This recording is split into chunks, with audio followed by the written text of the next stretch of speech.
Good morning, everyone. My name is Jania. For those of you who may not know me, welcome to this journey of finding grace together, grace to start over, grace for new life, grace to begin again. I don't care how messy your past was, how wretched you were. God gives all of us grace. He extends the invitation to each and every one of us to find grace to start over.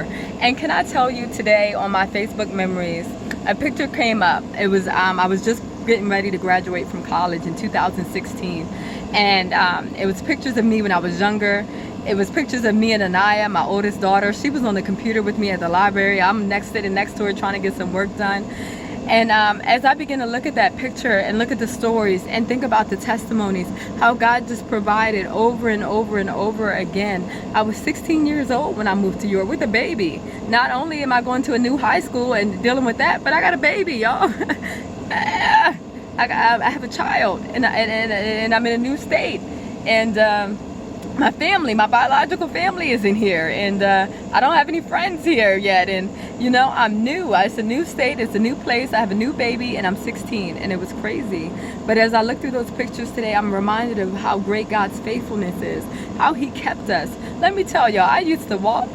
I was talking to my husband about this the other night. He brought it up, actually. I used to walk from my house, which is 20 minutes, to daycare, which is from my house to daycare is 20 minutes. And then I would walk from daycare to school, Penn State, which was another 20 minutes. 40 minutes, I'm walking with my baby so I can go to school and she could go to daycare. And then I would get off and I walk back to daycare, which is 20 minutes, and then back home. And we did that on and off for about a good 3 years. Now, God blessed us with friends and family, and He just blessed us with people to support us and help us. But hear me, I remember I walked from to school one day, and I was so hot that I had my backpack on. You could see the sweat lines from my backpack. That's how hot, my book bag, that's how hot it was. But God kept us, and it was nothing but His faithfulness. At around 17, 18 years old, I had my own place, and it wasn't only by the glory and grace of God, only by His grace.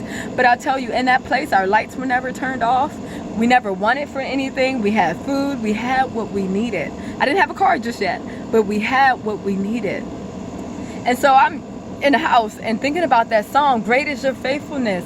He's never failed me yet. I've seen you move. Hey, you move the mountains, and I believe, I'm just crazy enough to believe that I'll see you do it again. You made a way when there was no way, and I believe I'll see you do it again. And that is my prayer for you today. Today is just a prayer that I don't care where you are in life. I don't care how hard it is. I don't care how low that pit goes, how deep that valley is. I don't care how dark it seems or how hopeless it seems. Can I tell you, the same God who did it back then, that you're going to see Him do it again. And I know, I'm not just saying this because it sounds good. Because when you're in a pit, you don't want to hear that. Like, yeah, that sounds good for you, Jania. But no, I'm still in a pit. No, I'm telling you, I am encouraging you. I am prophesying to you today. I declare the word of God over your life today, that you will rise again, that He will give you new grace, new life to start over again. Let me tell y'all, I mean, I've been saying it over and over again. God has just done so much in my life. He's done it. Even people who don't necessarily believe in God cannot deny the work that He's done in my life. He just can't. And because I know my Father so well, He will do it for each and every one of His children. You see, my daddy don't play favorites. He's not like me. He don't play favorites. He says He extended an invitation to everybody, all of us, every one of us, no matter how messed up our past was. Come on, look in the Bible. Go look up some look up some people that God used in the Bible. They were thieves, they were sinners, they were prostitutes, they were committing adultery, they were committing fornication, they were tax collectors, they were murderers, they've done some stuff, is what I'm trying to say. They all had a past, but God had a future that was greater than their past. God had a plan for their lives that was greater than their pain. God saw the ending. See, we get stuck right here in this moment, but my God, you see that? He has the vantage point. He has the vantage point. That means He's sitting up there. He's sitting up high, and He sees you. Oh my goodness. There is no way. Nobody could have ever told me that I would be where I am today. I wouldn't believe it. They wouldn't believe it. My teachers wouldn't believe it. Nobody. But God, but His grace. And so my prayer today, Father, wherever your daughters are that are listening to this today, I pray that you would revive their heart again. I pray that you would resuscitate their heart again.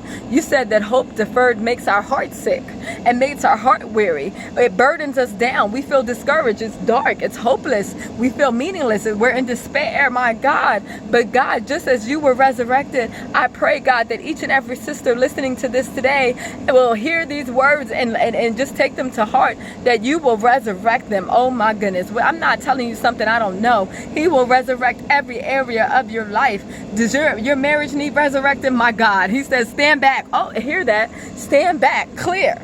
Sometimes we got our hands on stuff, right? We're trying to touch and meddle and intervene and do what we can do. But God says, clear. And that means you got to stand back. That means you got to take your hand off of it and let the Father work. And that's what he did in my marriage. He did that for me in my parenting with my children. He did that for me with my future. Just the plans, the gifts. Oh my gosh, he is amazing.